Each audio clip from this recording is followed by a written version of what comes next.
Happy Easter, పునరుద్ధానం. ఆయన పునరుద్ధానుడుగా లేచినటువంటి శుభదినం. హల్లెలూయా.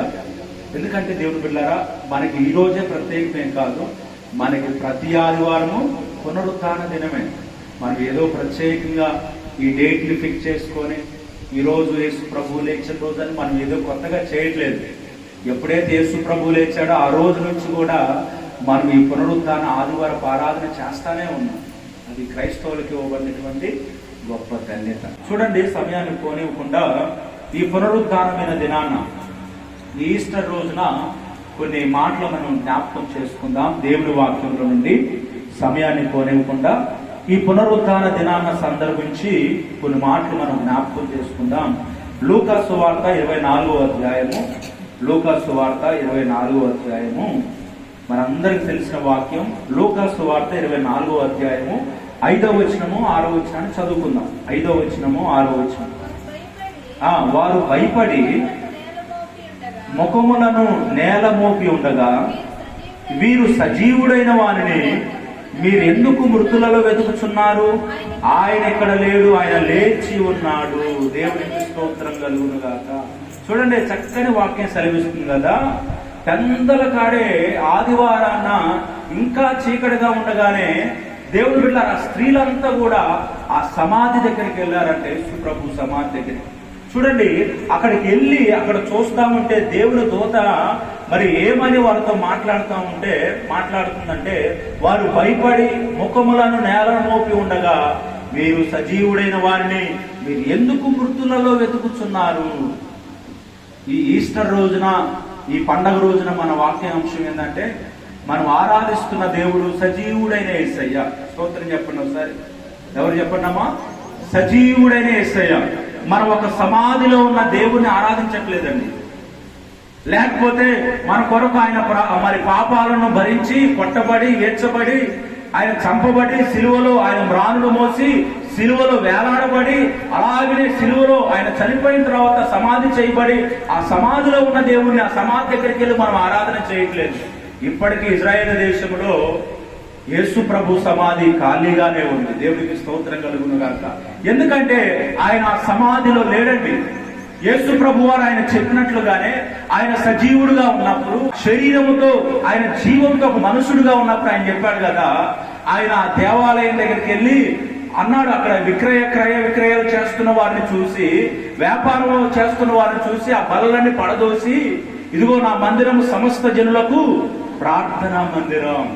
ఈ మందిరాన్ని మీరు పడగొట్టండి, 3 దినాల్లో నేను మళ్ళా కడతాను. ఆయన దేని గురించి ఆ మాట చెప్పాడంటే, వారు అన్నారు కదా, ఇన్ని వందల రోజులుగా ఇన్ని సంవత్సరాలుగా కట్టబడ్డ ఈ మందిరాన్ని ఈయన 3 రోజుల్లో ఎలా కడతాడు? ఆశ్చర్యపోయారు ప్రజలందరూ. అయితే ఆయన దేని గురించి చెప్పుకున్నాడంటే, తన పునరుద్ధానం గురించి చెప్పుకున్నాడు. హల్లెలూయా. నిజమే దేవుని బిడ్డలారా, మన దేవుడు ఎవరంటే సజీవుడండి. ఆయన చెప్పినట్లుగానే లేచి ఉన్నాడు. ప్రకటన గ్రంథం 1వ అధ్యాయము 18వ వచనం మీరు చదవండి. ప్రకటన గ్రంథం 1వ అధ్యాయం 18వ వచనం త్వరగా చదవాలి. 18వ వచనం. నేను మొదటి వాడను కడపటి వాడను అమ్మా జీవించువాడను మృతుడనైతును గాని ఇదిగో యుగ యుగములు అమ్మా సజీవున్నై ఉన్నాను. దేవునికి స్తోత్రం కలుగును గాక. ఇదిగో మృతుడనైతును గాని యుగ యుగాలు సజీవున్నై ఉన్నాను. చూడండి, మన దేవుడు ఎవరంటేమా సజీవుడైన దేవుడు. నిజంగానే ఆయన మృతుడుగా ఉంటే మనం ఆయన ఆరాధించాల్సిన అవసరం లేదు. ఆయనలో ఏం గొప్పతనం ఉంది? చనిపోయాడు, సమాధిలో ఉన్నాడు. గొప్ప గొప్ప రాజులు చనిపోయారు, సమాధుల్లో ఉన్నారు. యోధులు చనిపోయారు, సమాధుల్లో ఉన్నారు. సమాధి ఒకవేళ అలంకరణ జరిగిద్దేమో గానీ ఆ జీవాన్ని మనం పొందుకోలేము కదా. ఆయనలో ఒకవేళ జీవం ఉన్నట్లుగా అది ప్రజలు కనపడదు కదా. కానీ యేసు ప్రభు వారు ఆయన చెప్పినట్లుగా ఆ సమాధిని తెరవటం ద్వారా, ఆ సమాధిని చేర్చడం ద్వారా, ఆ సమాధిలో నుండి మరణాన్ని మరణింపజేసి ఆయన సజీవుడిగా రావటం ద్వారా మనందరికి గొప్ప వెలుగు కలిగిందండి. మనందరికి గొప్ప సంతోషం కలిగింది. మనందరికి గొప్ప ఉజ్జీవం కలిగింది. యేసు పునరుద్ధానము ప్రజలందరినీ కూడా ఆరాధింపజేసింది. యేసు పునరుద్ధానం ఏం చేసిందమ్మా? ప్రజలందరినీ ఆరాధింపజేసింది. ఈ ఆదివారపు ఆరాధన ద్వారా మనం ఇప్పుడు నామకార్థ క్రైస్తవులుగా లేవు. ఆ పునరుద్ధాన శక్తిని బట్టి దేవుని బిడ్డారా, ఆ పునరుద్ధాన బలాన్ని బట్టి ఆ సజీవుడైన దేవుడిని మనం జీవంతో ఆరాధన చేస్తున్నాం. మన దేవుడు ఎవరంటే మొదటివాడు, కడపటివాడు. ఆయన ఆది అంతమైన ఉన్నాడు. ఆదిలో ఉన్నాడు ఆయన మొదటిగా. అదేవిధంగా అంతము ఆయనే దేవుని బిడ్డారా. ఆయనకు ముందు ఏమీ లేదు, వెనక ఏమీ లేదు. ఆయన సమస్తం అయి ఉన్నాడు కాబట్టి మొదటివాడు, కడపటివాడు. కనుక ఆయన యుగ యుగాలు జీవించే దేవుడు. నీ తరం పోవచ్చు, మన తరం పోవచ్చు, ఇంకో తరం పోవచ్చు, ఎన్ని శతాబ్దాలైనా కానీ ఆయన ఉన్న దేవుడు, ఆయన మారిన దేవుడు, ఒకే రీతిగా ఏకరీతిగా ఉన్నవాడు. ఆయన ఎవరంటే సజీవుడైన దేవుడు అండి. అందుకని యోబు గ్రంథంలో ఉంటది కదా, 19వ అధ్యాయం యోబు గ్రంథము 25వ వచనంలో ఉంటది. వాక్యం సెలవిస్తుంది కదా, యోబు గ్రంథము 19వ అధ్యాయము 25వ వచనాన్ని మనం చదువుకుందాం. 25వ వచనం, నా విమోచకుడు. చూడండి 25వ వచనం, 19వ అధ్యాయము 25వ వచనం యోబు గ్రంథం. చూడండి, దేవుని వాక్యంలో నుంచి మనం ధ్యానం చేసుకుంటే యోబు గ్రంథంలో నుంచి ఒక చక్కని మాట. అయితే నా విమోచకుడు సజీవుడును, తర్వాత ఆయన భూమి మీద నిలిచిననియు. చూడండి, అయితే నా విమోచకుడు సజీవుడనియు, తర్వాత ఆయన భూమి మీద నిలుచుననియు నేను ఎరుగుదును. హల్లెలూయా. దేవుడు ఎవరంటమ్మా? చూడండి, యోబు ఏమని అవుతాడంటే అయితే నా విమోచకుడు సజీవుడు. మన దేవుడు ఎవరు చెప్పిన అంశం అంతా కూడా సజీవుడు అనే దాని గురించి చెబుతున్నా. నేను బైబిల్ మొత్తం చెప్పట్లేదు, ఒక మాటను బట్టి చెబుతున్నా. బైబిల్ మొత్తం చెప్పాలంటే పొద్దుగులు అయింది, ఈ రోజంతా అయిపోయింది. అది చెప్పలేము కూడా బైబిల్ అంతా చెప్పాలన్నా. మన తరం కాదు బైబిల్ అంతా చెప్పాలంటే. ఒక్క మాటను బట్టి మీకు అది జ్ఞాపకం చేస్తున్నా. మన దేవుడు ఏమై ఉన్నాడంటే ఆయన సజీవుడే ఉన్నాడు. మన పాటలో కూడా పాడుకున్నాం, సజీవుడవైనా యేసయ్యా నిన్నాశ్రయించిన నీ వారికి సహాయుడవై తృప్తి పరచితివే. సముద్రమంతా సమృద్ధితో ఆనందించదనిలో అనుదినము కృప పొంది ఆరాధించద నిన్నే ఆనంద ధ్వనులతో. ఆనందించద నీలో అనుదినము కృప పొంది ఆరాధించద నిన్నే ఆనంద ధ్వనులతో. సజీవుడవైనా యేసయ్యా నిన్నాశ్రయించిన నీ వారికి సహాయుడవై. మన దేవుడు ఎవరంటమ్మా? సజీవుడు. హల్లెలూయా. దేవుడు బిడ్డలారా, ఆయన గాని సజీవుడుగా లేకపోతే అసలు క్రైస్తవ జీవితానికి జీవితమే లేదు. అసలు క్రైస్తవులు ఇంత సంఖ్య పెరిగేవాళ్ళు కాదు. సువార్త నీ దగ్గరికి నా దగ్గరికి అసలు వచ్చేదే కాదు. ఎందుకంటే ఆయన చనిపోయిన తర్వాత వెంటనే శిష్యులందరూ పారిపోయారు, ఇంకా ఎవ్వరు లేరు. ఆయన్ని ఎప్పుడైతే ఆ గెత్సెమనే తోటలో ఆయన పట్టుకున్నారో దేవుడు బిడ్డలారా, ఆయన బంధించడానికి ఆ సైనికులు, ఆ ప్రధాన యాజకులు వారంతా వచ్చారు. ఈ శిష్యులందరూ ఒకరికొకరి తర్వాత పారిపోయారు, దూరంగా ఆయన వెంబడిస్తున్నారంట. ఒక యోహాను వరకే ఆయన దూరంగా వెంబడిస్తూ ఆయన దగ్గరకు వచ్చాడు. అప్పుడే ఆయనకు ఒక బాధ్యతను అప్పగిస్తాడు. ఇదిగో నీ తల్లియు, అమ్మా ఇదిగో నీ కుమారుడని సిలువలో పలికిన 4వ మాట ఏదో ఉంటుంది. అమ్మా ఇదిగో నీ కుమారుడు, ఇదిగో నీ తల్లి అని ఒక బాధ్యతని యోహానికి అప్పగిస్తాడు. అప్పుడు ఆ సమయానికి దేవుడు బిడ్డలారా చూడండి, శిష్యులందరూ పారిపోయారు, ఎవరు లేరు. మరలా వారి పనులకు వాళ్ళు వెళ్ళిపోయారు. భయపడతారు, మమ్మల్ని ఆడ బంధిస్తారు, మమ్మల్ని ఆడ కొడతారు, మమ్మల్ని ఆడ ఆ చెరసాల్లో వేస్తారు. వాళ్ళందరూ పారిపోయారు కదా. మరలా ఇంత సువార్త నుంచి వచ్చింది. యేసు ప్రభు తాను చెప్పినట్లుగా సమాధిని గెలిచి మరణాన్ని గెలిచి లేవబట్టే కదా. మరలా ఏదైతే పిరికి వారిగా పారిపోయారో దేవుడు బిడ్డలారా, భయపడి మరణానికి భయపడి, బంధిస్తారేమో భయపడి, మరలా కూడా సిలువ వేస్తారని భయపడి 12 మంది శిష్యుల్లో 11 మంది పారిపోయారు కదా. ఇంకొకడైతే అమ్మివేస్తాడు ఇస్కరియోతీయుడు, వాడు ముందుగానే తప్పించుకొని తిరుగుతా ఉన్నాడు, చనిపోయాడు.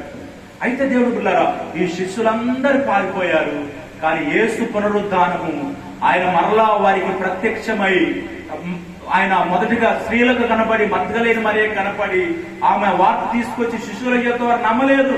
ఆ తర్వాత శిష్యులకు ఆయన ప్రత్యక్షమై, తోమా ఇదిగో నేను పునరుద్ధాడు లేచానంటే ఇదిగో నీ గాయాల్లో వేలు పెడతానయ్యా, నీ గాయాలు చూస్తానయ్యని అనుమానముతో తోమా సందేహించినా గాని ఆయన వారికి మరలా ప్రత్యక్షమై వారితో మాట్లాడి తను తాను ప్రత్యక్షత పరుచుకొని ఆ పునరుద్ధానమైన శక్తితో వారు నింపిన తర్వాత వారు యెరూషలేమును విడిచిపెట్టక ఆ పెంతెకోస్తు దినాన మేడగదిలో ప్రార్థన చేస్తున్నప్పుడు శక్తిని పొందుకున్నారు. శక్తిని పొందుకున్నటువంటి వారు ఆ ఆత్మతో పేతురు వాక్యాన్ని ప్రకటన చేయడం మొదలు పెట్టాడు, యోహాను వాక్యాన్ని ప్రకటన చేయడం మొదలు పెట్టాడు, అపోస్తులు వాక్యాన్ని ప్రకటన చేయడం మొదలు పెట్టారు. అప్పటి నుండి ఇగో మేము సిలువ వేయబడుతున్న క్రీస్తుని ప్రకటిస్తున్నాం, మేము పునరుద్ధారుడైన క్రీస్తుని ప్రకటిస్తున్నామని సువార్త అందించడం ద్వారా ఇప్పుడు నేను ఏం చేయబడ్డా చెప్పండమ్మా, రక్షించబడ్డా. ఇప్పుడు నీవైనా నేనైనా యేసు ప్రభువును తెలుసుకున్నాం. ఎందుకంటే ఆయన పునరుద్ధానుడుగా లేచాడు కనుక. ఆయన సమాధిలో ఉంటే నీదాకు నాదాకు సువార్త రాదు. ఆయన సమాధిలోనే ఉంటే శిష్యులు పారిపోయి వారు మరలా వారి పనులు వారు చేసుకునే వాళ్ళే. కానీ ఆయన సమాధిలో లేడు కనుక, ఆయన తిరిగి లేచాడు కనుక 40 రోజులు వారికి ప్రత్యక్షమయ్యాడు కనుక, 40 రోజులు వారికి కనపడ్డాడు కనుక ఇవన్నీ వారు జ్ఞాపకం చేసుకొని మనం ఆరాధిస్తున్న దేవుడు సజీవుడని వారు జ్ఞాపకం చేసుకున్నారు. స్తోత్రం చేద్దాం. రెండు చేతులు హల్లెలూయా. మనం ఆరాధిస్తున్న దేవుడు ఎవరమ్మా? సజీవుడు. అందుకనే యోబు అంటాడు కదా, నా విమోచకుడు, అయితే నా విమోచకుడు ఆయన సజీవుడై ఉన్నాడని నేను ఎరుగుదును. ఎందుకంటే ఆయనలో ఉన్న ఒక జీవం నాకు తెలుసు, ఆయనలో ఉన్న బలం నాకు తెలుసు, ఆయనలో ఉన్న శక్తి నాకు తెలుసు, ఆయన సజీవుడు. చూడండి దేవుని బిడ్డలారా, మనం ఆ మాట చెప్పగలగాలి. యేసు ప్రభు ఆయన బ్రతికున్నప్పుడు ప్రజలందరూ నన్ను ఏమనుకుంటున్నారని శిష్యుల్ని అడిగాడు యేసు ప్రభు. శిష్యులు అడిగితే, అయ్యా కొంతమంది బాప్తిస్మం ఇచ్చే యోహాను అంటారు, కొంతమంది మరొకళ్ళు అనుకుంటున్నారంటే, పేతురు నువ్వేమనుకుంటున్నావంటే, పేతురు అంటాడు కదా, అయ్యా నువ్వు సజీవుడివైన దేవుని కుమారుడివి, దేవునికి స్తోత్రం కలుగును గాక. చూడండి ఆ మాట చదవండి, దేవుని వాక్యంలో నుండి ఆ మాట మనం చదువుకుందాం. పేతురు ఏమంటాడంటే దేవుని పిల్లరా, మత్తయి సువార్త 16వ అధ్యాయము, మత్తయి సువార్త 16వ అధ్యాయము 16వ వచనం చదువుకుందాం. 16వ అధ్యాయము 16వ వచనం. 16వ అధ్యాయము 16వ వచనం. అందుకు సీమోను పేతురు, నీవు సజీవుడగు దేవుని కుమారుడు అయిన క్రీస్తు అని చెప్పాను. దొరికిందమ్మా వచనం. అందుకు పేతురు ఏమన్నాడంట, నువ్వు సజీవుడు అయినా దేవుని కుమారుడు అని క్రీస్తు అని చెప్పాడంట. హల్లెలూయా. సజీవుడైన దేవుని కుమారుడు క్రీస్తు అంటే అభిషక్తుడు అని అర్థం. చూడండి పేతురు ఏమని ఒప్పుకున్నాడంటే, అయ్యా నువ్వు సజీవుడువైన క్రీస్తువు, నువ్వు సజీవుడువైన దేవుని కుమారుడివి అని పేతురు ముందుగానే దేవుని గురించి చెప్పాడు. కనుక దేవుని బిడ్డలారా, మన దేవుడు ఎవరంటే ఆయన మృతతుల్యమైనటువంటి జీవము లేని దేవుడు కాదండి. కాబట్టి దేవుడు మనకి ఏం చేస్తాడంటే ఆ జీవముతో ఆ శక్తితో మనం ఎప్పుడైతే దేవుని వైపు చూస్తామో ఆ జీవముతో ఆ శక్తితో మనం నింపుతాడు. క్రైస్తవులు కూడా మనం ఎలా ఉండాలంటే జీవము కలిగిన వారంగా ఉండాలి. ఎలా ఉండాలి చెప్పండామా? జీవం ఉండాలి మనలో. దేవుడు ముందుగా ఒక మానవుని కలగజేసిన తర్వాత ఆ మానవుని నాసిక రంధ్రమును దేవుడు ఏం చేశాడంట, జీవవాయువును ఓదగా వాడు జీవించే ప్రాణి అయ్యాడు. దేవునికి స్తోత్రం. దేవుడు ఒక మానవుని చేశాడు కదా, మట్టి నుంచి మానవుని చేశాడు కదా. ఆ మట్టి నుంచి రూపం చేసిన తర్వాత మొట్టమొదటిగా ఆయన చేసింది ఏంటంటే వారి నాసిక రంధ్రములో జీవవాయువును ఊదాడంట. అప్పుడు మనం జీవించే ప్రాణములుగా, జీవించే వ్యక్తులుగా అయ్యాం. ఇప్పుడు మనం కదులుతున్నాం, పాడుతున్నాం, స్తుతిస్తున్నాం. కదలకుండా ఉండే ఏంటంటే బొమ్మలు, విగ్రహారాలు, జీవం లేని ఏదేదో ఉన్నాయి. అవి కథలు, మాట్లాడు, మెదలు, ఇంకేం చేయవు. కానీ మన దేవుడు ఎవరంటే ఆయన జీవం గల దేవుడు. ఆయన బిడ్డలు కూడా మనం జీవం గల వారు అండి. చూడండి క్రీస్తు జీవం ఏమైందంటే మనుషులకు వెలుగై ఉందంటే దేవుని వాక్యం సెలవిస్తుంది. యోహాను సువార్త 1వ అధ్యాయం 4వ వచనం ప్రకారం, ఇదిగో లోకములో వెలుగు ఉండెను, ఆ వెలుగు మనుషులందరికీ జీవమై ఉందంట. దేవునికి స్తోత్రం కలుగునుగా. ఉందమ్మా మాట. యోహాను సువార్త 1వ అధ్యాయము, యోహాను సువార్త 1వ అధ్యాయము 4వ వచనం చదవండి. నేను అన్ని వాక్యాలు చెబుతున్నా, నా సొంత మాటలు కాదు.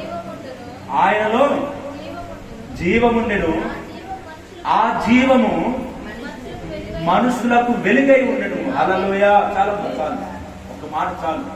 ఆయనలో జీవం ఉండెను, ఆ జీవము మనుషులకు వెలుగై ఉందంట. హల్లెలూయా. కాబట్టి దేవుని బిడ్డలారా, ఆయనలో జీవం ఉందండి. ఆ జీవం మనల్ని ఏం చేస్తుందంటే వెలిగిస్తుంది, ప్రతి మనసుని వెలిగిస్తుంది. ఆ వెలుగు ఏమైందంటే లోకంలోకి వచ్చి చీకటి గల ప్రాంతాలన్నీ కూడా, ఒకప్పుడు నా జీవితం చీకటే, మనందరి జీవితాలు చీకటి బ్రతుకులే. మనం ఒకప్పుడు ఎలాగ చీకట్లో ఏం చేసామో మనకు అర్థం కాదు, చీకట్లో ఎలాగ పరిగెత్తామో తెలియదు, చీకట్లో మనం మృతులుగా ఉన్నాం. చీకట్లో ఎలా ఉన్నాం చెప్పండమ్మా? మృతులుగా, చచ్చిన వారుగా మనం ఉన్నాం. దేవుని వాక్యం కూడా సెలవిస్తుంది, ఇదిగో నువ్వు జీవిస్తున్నావు అనే పేరు ఉంది కానీ నువ్వు మృతుడవే. ప్రకటన గ్రంథం 3వ అధ్యాయంలో 1వ వచనం 2వ వచనంలో ఉంది దేవుని వాక్యం. నీవు జీవిస్తున్నావు అన్న పేరు మాత్రం ఉంది కానీ నీవు మృతుడవే. ఇక్కడ అర్థమైంది? ఆ లైన్ చూడండి, కింద లైన్. మొదటి నుంచి చదవమంటే ఫస్ట్ నుంచి చదవమని కాదు, ఇక్కడ లైన్ ఉంది చూడండి. నీవు జీవిస్తున్నావు అనే పేరు మాత్రం ఉంది కానీ నీవు మృతుడవే. కింద లైన్ లో ఉంది. మనం జీవిస్తున్నావు అన్న పేరు మాత్రం ఉంది కానీ మొదటి వచనంలోనే ఆ మాట ఉంది. నువ్వు జీవిస్తున్నావు అన్న పేరు మాత్రం ఉంది కానీ నువ్వు మృతుడవే. దేవుని బిడ్డలారా, మనం జీవిస్తున్నావు అన్న ఒక పేరుంది పూర్వంలో. మనం ఏదో మనుషులుగా ఉన్నాం కానీ మనలో మాత్రం ఆ జీవం లేదండి. మనలో ఆ జీవకళ లేదు, మనలో ఆ దైవకళ లేదు. ఒకప్పుడు ఒకనాటి దినాన మనము ఆ జీవకళ లేక, వెలుగులో నడవలేక అంధకార జీవితంలో మనం ఉన్నాం, శక్తి లేని వారుగా ఉన్నాం. ఇప్పుడు మనం ప్రార్థన చేస్తే దేవుడు కార్యాలు చేస్తున్నాడు. ఒకప్పుడు మనం నోరు తెరిచే వాళ్ళం కాదు, ఇప్పుడు మనం ప్రార్థన చేస్తే స్వస్థతలు పొందుకున్నాం, మనం ప్రార్థన చేస్తే దేవుడి మేలు అనుభవిస్తున్నాం. మనలో ఏముందంటే ఇప్పుడు జీవం. ఒకప్పుడు మనం మృతులంగా ఉన్నాం, పేరుకు మాత్రం జీవిస్తున్నాం కానీ మృతతుల్యమైన జీవితం, పాపం చేస్తూ, అబద్ధాలు ఆడుతూ, విగ్రహారాధన చేస్తూ, లోకంలో బ్రతుకుతూ మన ఇష్టానుసారమైన జీవితం జీవించాం కదా ఒకప్పుడు. అప్పుడు మనం ఎలా ఉన్నామంటే చనిపోయిన వారుగా ఉన్నాం, ఆ జీవం లేని వారుగా ఉన్నాం. కానీ దేవుని బిడ్డలారా, ఇప్పుడు దేవుని వాక్యం ఏం సెలవిస్తుంది కదా, నీవు పాపం విషయమే మృతుడుగా ఉండాలి, క్రీస్తు విషయమే నువ్వు సజీవుడుగా ఉండాలని దేవుని వాక్యం సెలవిస్తుంది. దేవుని వాక్యం ఏం చెప్తున్నా? రోమపత్రిక 6వ అధ్యాయము 11వ వచనంలో ఉంది. 6వ అధ్యాయం 11వ వచనం, 26 కాదు 11, 6:11. రోమపత్రిక 6:11లో దేవుని వాక్యం ఏమని సెలవిస్తుందంటే 6:11, అటువలే మీరు పాపం విషయమై మృతులుగాను దేవుని విషయమై క్రీస్తునందు సజీవులుగా మిమ్మల్ని మీరే ఎంచుకోనండి. హల్లెలూయా. క్రీస్తు విషయమే మనం ఎలా ఉండాలమ్మా? సజీవంగా ఉండాలి, జీవం ఉన్నవారిగా ఉండాలి. మనం పాపం విషయమే చనిపోవాలి. మనం పాపం చేసేటప్పుడు ఒక మృతుడిగా ఉండాలి. పాపం చేసేటప్పుడు నేను అసలు చెల్లించను, నాలో చలనం లేదు అన్నట్లుగా మనం ఉండాలి. కానీ క్రీస్తు విషయమే మనం ఎలా ఉండాలంటే సజీవులుగా, బ్రతికి ఉన్నవారుగా చలించాలి. మనం ఇప్పుడు దేవుని మందిరానికి వచ్చామంటే చప్పులు కొట్టాలి, దేవుని మందిరంకి వచ్చామంటే పాడాలి, దేవుని మందిరంకి వచ్చామంటే ప్రార్థన చేయాలి, దేవుని మందిరంకి వచ్చామంటే ఆరాధన చేయాలి, దేవుని మందిరంకి వచ్చామంటే పరిచయం చేయాలి, దేవుని మందిరంకి వచ్చామంటే మన బాధ్యత కలిగి ఒక జీవంగా వారుగా ఉండాలి. ఏదో వచ్చాం కూర్చున్నాం వెళ్ళిపోయి అయిపోయింది, వారం అయిపోయింది, వచ్చాం కూర్చున్నాం వెళ్ళిపోయింది, వారం అయిపోయింది, వచ్చాం కూర్చున్నాం, ఆ జీవితం అయిపోయిందండి. దానికి అర్థం ఉండదు, మనలో జీవం లేదు. చెల్లించాం, మనం మంచిదానికి చెల్లించాం, చెడుదానికి చెల్లించాం. అది మంచి అయినా చలనం రాదు, అది చెడైనా చలనం రాదు. అసలు మనుషుడికి మనకు పులుపు తిన్న వెంటనే మన బాడీ ఏం చేసింది చెప్పండి? అబ్బో అంటాం మనం. ఆ పులుపు తిన్న వెంటనే మనం స్పందిస్తాం. అదేవిధంగా ఉప్పు తిన్న వెంటనే ఏమైతే మన బాడీ ఏం చెప్తుంది? అబ్బబ్బు తీయరు రాదు, ఇది ముందు ఉప్పు ఎక్కువ వేసినా తింటున్నాం అని ఏమనుకోవాలి మనం? అమ్మా ఎంత ఉప్పు వేసాము కావాలని, అయినా కూడా వాడు ఆ నీళ్ళు తాగుతా మధ్యలో తాగుతున్నాడంటే వాడిని ఏమనుకోవాలి? అని వీడికి అది టేస్ట్ లేదు, చలనం లేదు అనుకోవాలి. వాడు వెంటనే క్యాచ్ చేసి ఉప్పు ఎక్కువైతే ఉప్పు ఎక్కువైందని చెప్పాలి, పులుపు ఎక్కువైతే పులుపు ఎక్కువైందని చెప్పాలి, కారం ఎక్కువైతే కారం ఎక్కువైందని చెప్పాలి. ఇది బాగుంటే బాగుందని చెబుతాం, బాగోలేకపోతే బాగోలేదని చెబుతాం. ఎందుకంటే మనలో జీవం చలనం ఉంది, ప్రతి అణువు స్పందిస్తుంది. మన కళ్ళు, మన చెవులు, మన నోరు, మన ముక్కు, మన సర్వేంద్రాలన్నీ కూడా ఏం చేస్తున్నాయి అంటే ఒకదానికి ఒకటి పని చేస్తా ఆ యొక్క స్పర్శను మనకి తెలియజేస్తున్నాయి దేవుని బిడ్డలారా. అయితే మనలో ఏముందంటే జీవం ఉంది. ఒక చనిపోయిన వ్యక్తికే స్పర్శ ఉండదు, వాడు ఏదైనా చేయని అలాగనే పడి ఉంటాడు. కానీ దేవుని బిడ్డలారా మనం ఏం చేయాలంటే క్రీస్తు విషయమై మనం సజీవులుగా, క్రీస్తునందు మనంగా సజీవులుగా ఎంచుకోవాలి. మన దేవుని బిడ్డలు అంటే దేవుని కార్యాలు చేయడానికి మనలో శక్తివంతులుగా చేయాలి, శక్తి వంచనగా చేయాలి. ఓపుకున్నా లేకపోయినా ఎలాంటి పరిస్థితి అయినా దేవుడి కొరకు మనం పరిగెడత జీవం గలవారుగా చేయాలండి. లోకంలో ఉన్నప్పుడు మనకు వచ్చిన బలము, మనకు వచ్చిన శక్తి, ఎక్కలేని బలాన్ని కూడా పెట్టుకొని మనం చేసేవాళ్ళం. దేవుడి పనికి వస్తే మాత్రం దేవుని పెట్టారు ఎలా ఉంటామంటే బలహీనంగా ఉంటాం, ఆరోగ్యం లేని వారుగా ఉంటాం, మబ్బులంగా ఉంటాం, నిద్రమత్తులుగా ఉంటాం. లోకంలో గంతులు వేసాం మనం. ఒకప్పుడు చిన్నప్పుడు నేను గంతులు వేసేవాడిని రోడ్ల, అంటే సినిమా ప్రోగ్రాలకి డ్యాన్సులు వేసేవాళ్ళు. అప్పుడు ఎంత హుషారుగా ఉన్నాం, అంతకంటే ఎక్కువగా దేవుని పనిలో ఉంటాం. దేవుడి స్తోత్రం. ఇప్పుడు లోకంలో ఎంత ఎంజాయ్ చేసామో, లోకంలో ఎంత పరిగెట్టామో, లోకంలో ఎంత క్రీస్తును కాదన్నప్పుడు, క్రీస్తును తెలుసుకోలేనప్పుడు యవన కాలంలో ఎంత జీవించామో అంతకంటే ఎక్కువగా ఇప్పుడు పరిచయలో నలగొట్టబడటానికి మేము యేసు ప్రభుకి అప్పగించుకొని ఉన్నాం. దేవుని పని అంటే ఆతృత, దేవుని వాక్యం అంటే అది రేయనక పగలనక తిరుగుతానే ఉంటామండి. ఒక్కొక్క రోజు మేము పడుకునేసరికి, నైట్ పడుకునేసరికి 2 అయింది మాకు. ఈ శరీరం ఎప్పటికైనా దేవుడు, ఈ శరీరాన్ని అది సుఖపెడుతుంది. దేవుని ఆరాధించడానికి మన చేతులు రాకపోతే ఈ శరీరాన్ని మనం సుఖపెడుతున్నాం. దేవుని స్తుతించడానికి మనం నోరు రాకపోతే ఈ శరీరాన్ని మనం సుఖపెడుతున్నాం. ఈ శరీరం ఒక నాటికి నిన్ను విడిచిపెట్టి వెళ్ళిపోవాల్సింది. అంటే మనలో ఆత్మ ఉంది కదా, ఆత్మను మనం బలపరచాలి. ఎప్పుడు శరీరాన్ని ఎంత ఆరోగ్యంగా మనం చూసుకుంటామో అదే దేవుని బిడ్డలారా ఆత్మలో ఒక జీవము కలిగి, ఆత్మను ఎప్పుడు మనం స్తుతించడానికి, ఎప్పుడు ఆరాధించడానికి, ఎప్పుడు మహిమపరచడానికి మనం పరిగెత్తాలి, స్తుతించాలి, ఆరాధించాలి. ఎందుకంటే మన పాపం విషయమే చనిపోయాం. ఇంకా పాప జోలు మనకొద్దు. లోకస్తులు ఎంజాయ్ చేస్తారా, డీజేలు పెట్టుకుంటారా, వాళ్ళు పటాసులు కాలుస్తారా, వాళ్ళు ఏం చేస్తారో మనకు తెలియదు. వాళ్ళు ఫంక్షన్లే చేసుకొని, అల్లర్లే చేసుకొని, పూజలే చేసుకొని, పురస్కారాలే చేసుకొని, దాని విషయంలో మనం చనిపోయామండి. దాని విషయంలో మనం చనిపోయిన వ్యక్తి ఎలా ఉంటాడు? మృతమైన వ్యక్తి కదలదు కదా, కదలడం మెదళ్ళు కదా. దాని విషయమే మనం కదలొద్దు, మెదలొద్దు. కానీ క్రీస్తు విషయం ఎలా ఉండాలి చెప్పనా? ఒక సజీవులకు ఒక జ్యోతి వలె ఎలగాలి. రేపు దేవుని బిడ్డగా ఇతను ఎంత ప్రార్థన చేస్తున్నాడు, దేవుని బిడ్డకి ఎంతగా ఆరాధన చేస్తున్నాడు, దేవుని బిడ్డలకు ఎంతగా పాడుతున్నాడు, దేవుని బిడ్డ అంటే ఎంతగా ఆసక్తి ఉంది ఇతనిలో పరిగెడతాడే అసలు దేవుడు దేవుడు దేవుడు అని. అది మనకి అలాంటి రోషం ఉండాలి మనకు. కాబట్టి ఎందుకంటే దేవుని బిడ్డలారా మనం సజీవులంగా ఉంటే, చూడండి మనము దేవుని బిడ్డలారా మనం ఏం చేస్తే మనం జీవం గల వారుగా ఉంటామని దేవుని వాక్యం సెలవుస్తుందంటే 2 మాటలు నేను చెప్పి నేను ముగించేస్తాను.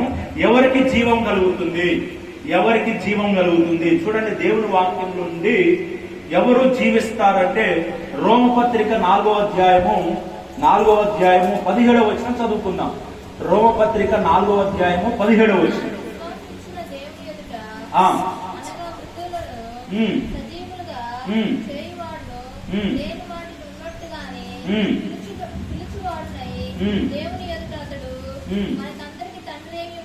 ఆమేన్. దేవునికి స్తోత్రం. హల్లెలూయా. తాను విశ్వసించిన దేవుని ఎదుట మనం విశ్వసిస్తే మనం ఎలా ఉంటామంటే సజీవులంగా ఉంటాం. మనం విశ్వసిస్తే ఎలా ఉంటాం చెప్పండి అమ్మా? మనలో ఒక విశ్వాసం రావాలి, మనలో ఒక జీవం రావాలంటే ముందు మనలో ఒక విశ్వాసం అనేటువంటి ఒక విత్తనం మనలో నాటబడాలండి. దేవుడు అంటే ఒక విశ్వాసం ఉండాలి.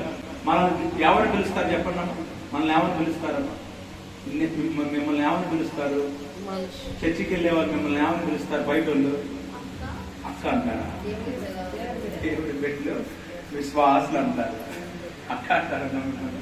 వీళ్ళు విశ్వాసం, మన బైబిల్లో కూడా ఉంది ఆ పేరు, విశ్వాసులు. దేవుని నమ్ముకున్న వారిని ఏమంటారు?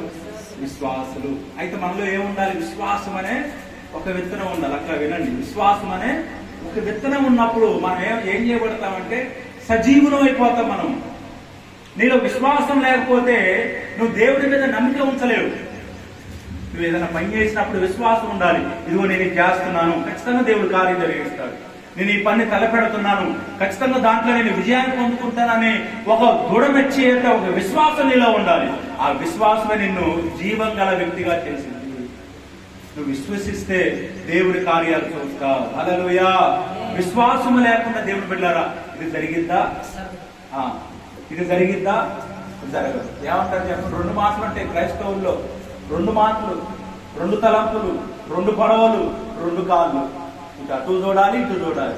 ఇదైతా కాదా, ఇదైతా కాదా, ఇదైతా కాదా, జరిగిద్దా జరగదా, ఇది దేవుడు చేస్తాడా చేయడా? 2 తలంపులు, 2 ఆలోచనలు, 2 పడవలు, 2 మాటలు.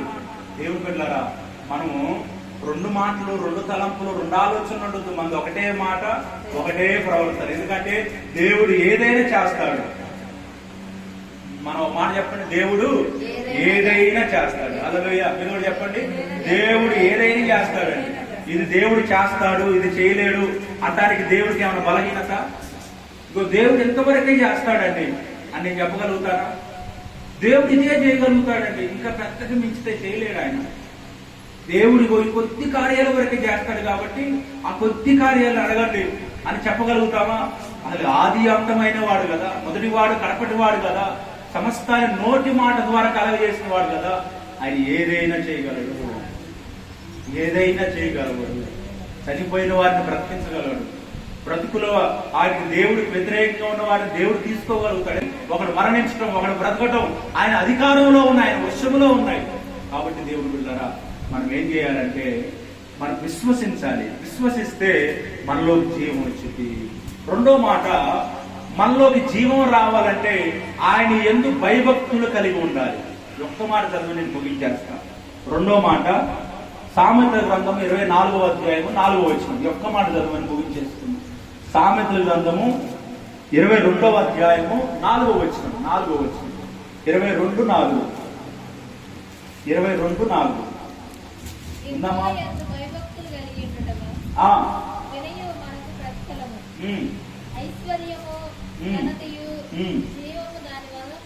ఆమేన్. హల్లెలూయా. చూడండి 4వ మాట ఏం చదివిస్తుంది?